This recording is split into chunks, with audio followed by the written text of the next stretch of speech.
PK52, the Saturday morning meeting. Well, last week we started with the lease overview. I said there'd be a three-part series. So let me kind of review what we did last week. Again, people are so upset about a lease because they don't understand a lease. If they really understood a lease, they keep money in the pocket.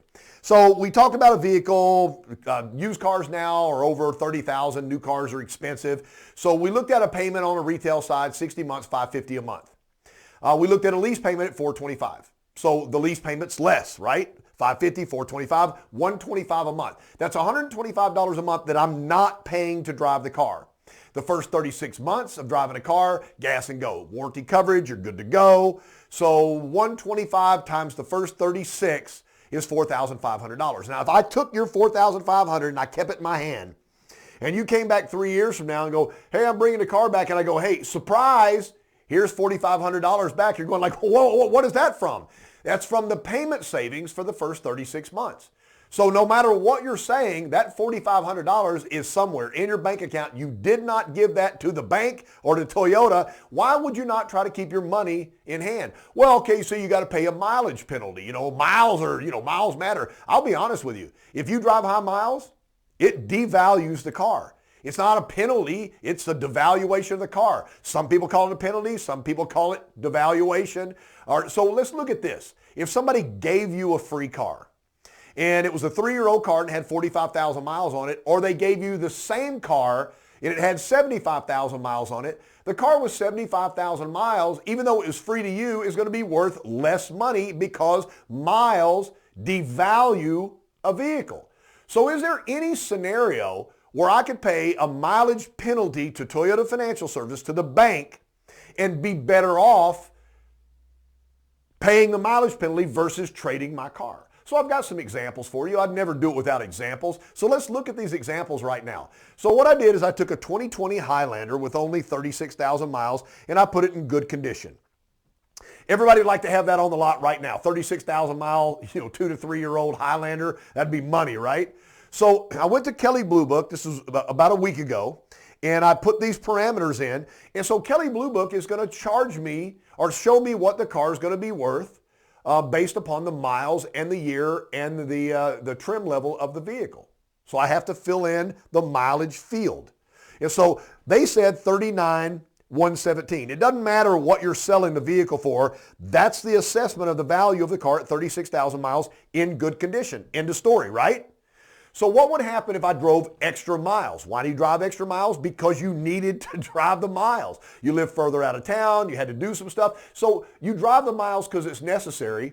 So does that change the condition of the car? Why would I take a car from good to fair if I drove an extra 24,000 miles? Because that's 24,000 miles of more abuse on the car. What takes a car from good to fair? Boom wicka, wear and tear. What takes a car from good to fair? Boom wicka, wear and tear. That might stay in your head for a few minutes. So let's look at it real quick. So I went a 2020 Highlander, same one, XLE, in fair condition with 60,000 miles. Okay, so that's more miles. What did Kelley Blue Book say? They said 34,228. Let's review it. 36,000 miles, 39,117. I take the 34,228, I drop it into 60,000 miles. They charge $4,889 for miles. Doesn't say that. Kelley Blue Book doesn't boom, alert, mileage penalty, but that's what they charged because the car had 24,000 more miles on it. So if you do the math, you drop this in, 4889, and then you divide it by the 24,000 miles additional you drove, they charge 20 cents a mile.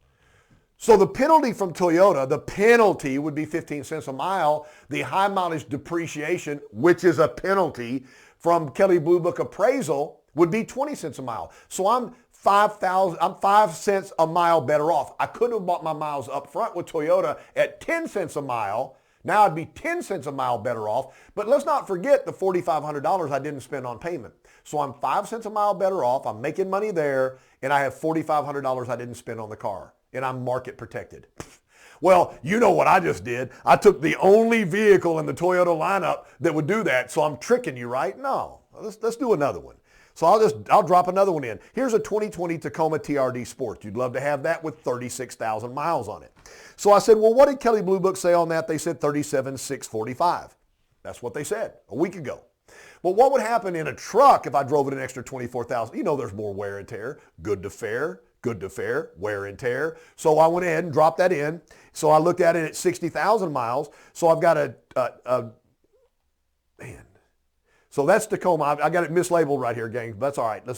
It's the Tacoma. So fair condition, 60,000 miles. I'm at 33,171, 37,645, 33,171. The difference, 44.74. 44.74 divided by the 24,000 is 19 cents a mile.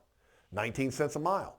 So I'm 4 cents a mile better off. Let me do one more because there's no way it'd work 3 times.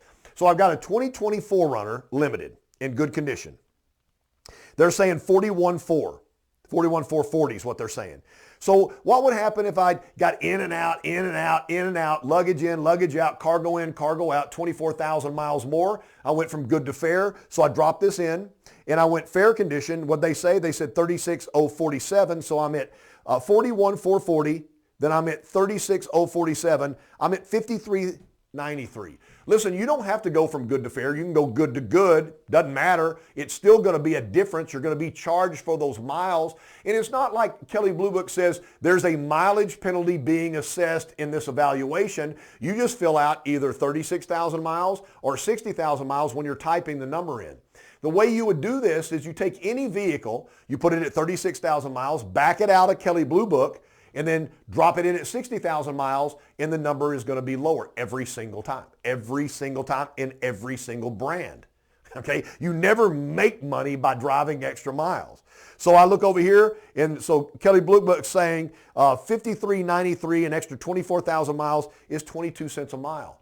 So in these 3 examples on 3 streamlined Toyota vehicles right now, the actual market devaluation of cars with an extra mileage penalty or mileage assessment is costing you more money to trade the car in than it would have been to pay a mileage penalty. And I don't want to finish this without saying this one more time. Because I leased the vehicle to you 3 years ago, if the market just drops below the value, you're protected against that market drop. And you got $4,500 that you didn't spend on payment. So I want to say this real quick. That doesn't work in every example because you don't have to pay the mileage penalty. There are 4 ways to get rid of a lease. Number 1 is to trade the car in. So I can trade the car back to the dealership. And if the car's worth less than the guaranteed future value, then that's just a difference in the car. We trade cars in every day at a dealership that somebody retail financed, and they're upside down. What we do is we just roll it into the next car note.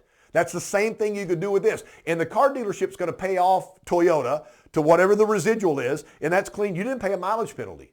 So you could trade the car in. You've already saved $4,500. Now the dealership took care of you. Number 2 is you look at the residual. Let's say the residual is $20,000, and you go, I can sell that to my neighbor for $24,000. He's been wanting it. You pay off the $20,000 plus your sales tax. You sell it. You keep the profit.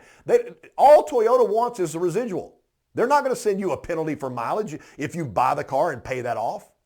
And if you wanted to buy the car, you look at the car and go, well, I want to keep this car, and you pay off the residual, pay your taxes, drive the car away. They're not going to send you a bill for the mileage because they got their money back. The only time that you would pay a mileage penalty is if you drop the key off because the car's not worth 20, the market changed, the car's only worth 10, and you go, I don't want that car. Now, at that point in time, will you have to pay the $4,500 mileage penalty? Yes, but the value of the car dropped $10,000 because the market adjusted. You just got protected by $5,500. And the funny thing about it is you paid $4,500 less on your monthly payment. So you came out thousands of dollars better off. So it's something to look at. The reason why people don't lease is, number 1, they don't understand it. And number 2, somebody's told them that you get these massive amount of fines and penalties from the bank after you turn the car in. I'll tell you, if you want to know a massive fine, it's when you trade a car in that you're upside down on and you go put no money down. So you're buying a new car, you roll in the negative equity from the car you don't have anymore, and then you roll in sales tax and you pay interest on. That's the way you're paying too much money for a car. So overcoming objections is just by telling the customer the mathematical truth. I've got one more session next week. We'll get into that. PK52, the Saturday morning meeting.